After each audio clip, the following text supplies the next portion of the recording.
Nagbabala si Senator Amy Marcos na dapat maging transparent ang paglalaan umano ng pondo para sa mga investigador ng International Criminal Court o ICC. Layo nitong matiyak na hindi makokompromiso ang kredibilidad ng investigasyon laban kay dating Pangulong Rodrigo Duterte. Si Angel Pastor magbabalita.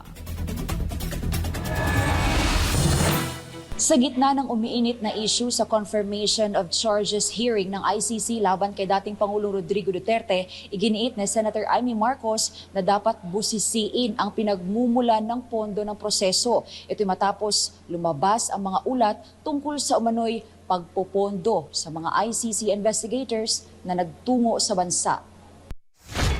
Ikinagulat ni Senadora Amy Marcos ang umano'y paglalaan ng 2 milyong dolyar para sa investigasyon ng ICC kaugnay ng kaso ni dating Pangulong Rodrigo Duterte. Ayon sa Senadora, narinig niya ang revelasyon kasunod ng paglantad ng 18 nagpakilalang dating miyembro ng Marines kaugnay ng umano'y money delivery scheme na iniuugnay kay dating Ako Bicol Party List Representative Zaldico.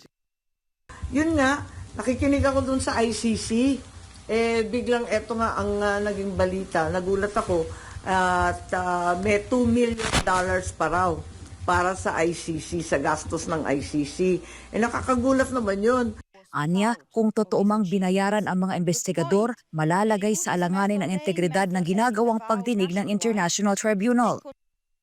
Kung binayaran yung mga investigator, pwede ba naman nating sabihin na bias yan o binili yung ebidensya, contaminated ba yan? Ano ba ang status niya? Ano ba ibig sabihin yan?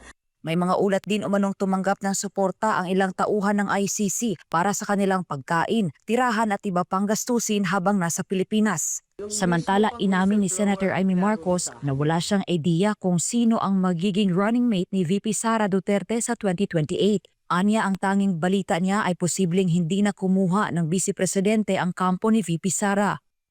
Hindi ko alam. Akala ko magda-Davao style sila. Wala nang VP pipiliin. Basta karambola na kayo. Kahit walang masyadong handa, wala naman line-up, walang running mate na maayos, sige na lang.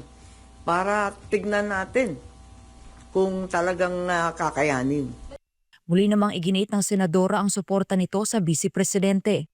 Talaga naman, forever running mate na ako ni Inday Sara. Running, walking, sitting, standing, talaga namang suportado ko siya. Tungkol naman sa inihaing minority resolution kaugnay ng ICC, naniniwala si Amy na wala itong bahid ng kontrobersya. Git niya, malinaw sa saligang batas na kailangan muna ng warrant mula sa lokal na korte bago makialam ang anumang international tribunal. Layunin lang din anya ng resolusyon na linawin ang mga probisyon sa extradition at surrender at humingi ng interpretasyon mula sa Korte Suprema kung kinakailangan. Para sa Diyos at Pilipinas kong mahal, Angel Pastor, SMNI News.